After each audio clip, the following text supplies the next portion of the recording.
பத்திரிகையாளர் கவிதா, அனந்தகிருஷ்ணன் இணைந்து தயாரிக்கும் படம் ராபர்.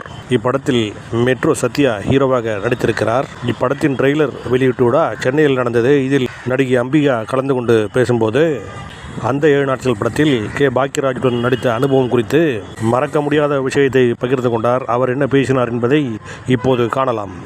எனவே இந்த ஃபங்க்ஷனுக்கு கூப்பிட்டதுக்கு ஃபர்ஸ்ட் கவிதாவுக்கு நான் நன்றி சொல்றேன். பத்திரிகையாளர்கள் நிறைய பேர் எனக்கு ஃப்ரெண்ட்ஸுங்க இருக்காங்க.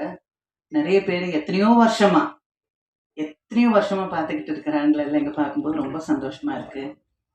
கொஞ்சம் ஃபீல் பண்ண வைக்கிற அளவுக்கு எழுதுறவங்க இருந்தாலும் எனக்கு பிடிச்ச நிறைய பேர் இங்கே இருக்கிறாங்க. அதில் ஒருத்தங்க கவிதா.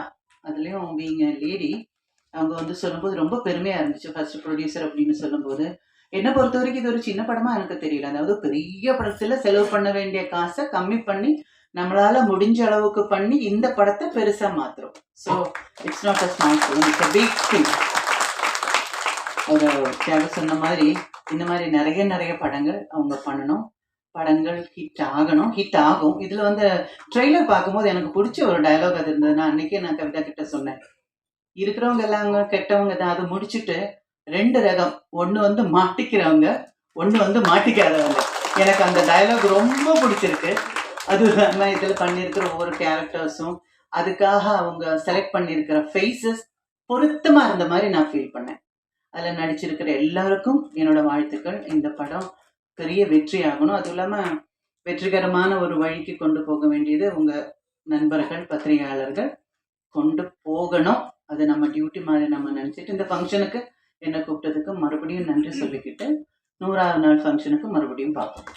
கண்டென்ட் நினைவுகள் சொல்கிற மாதிரி எல்லாம் ஒன்றும் இல்லை. ஷூட்டிங் கொஞ்ச நாள் 2-3 நாள் ஷூட்டிங்கில் பேசிட்டு இருக்கும்போது நான் தமிழ் பேச ஆரம்பிச்சோன்னே தமிழ் பேசுகிறேன். ஓகே, அப்புறம் கொஞ்ச நாள் டைரக்டர் சாரே சொன்னார், இந்த படம் முடியும் போது ஒன்று நான் தமிழ் மறந்துடுவேன், இல்லை நான் நல்லா மலையாளம் பேசுவேன் அப்படின்னு சொன்னேன். அந்த ஞாபகம் எனக்கு இருக்கு. அப்புறம் அதில் ஒரு சீன் பண்ணும்போது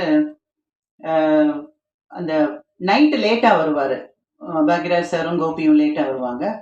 வந்தோடனே இந்த வீடு வாடகைக்கு கொடுக்கும்போது உனக்கு நான் என்ன சொன்னேன் அப்படின்னு கேட்கும்போது, எந்த பரஞ்சு அப்படின்னாங்க.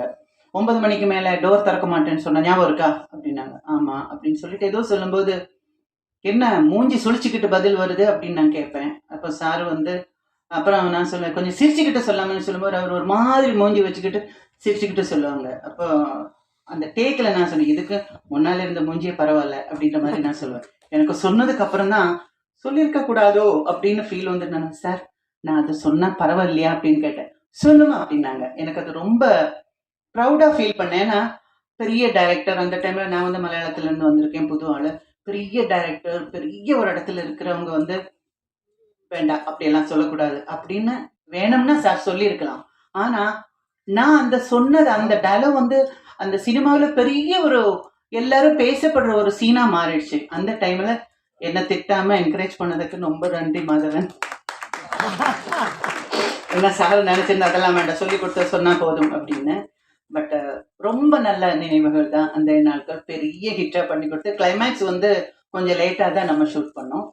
பட் எனக்கு என்னோட என்ன சொல்றது கரியர்ல பெரிய ஒரு டேர்னிங் பாயிண்ட் கொடுத்த ஒரு ஃபிலிம்.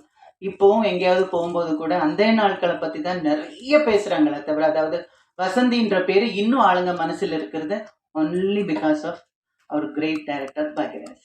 Thank you so much.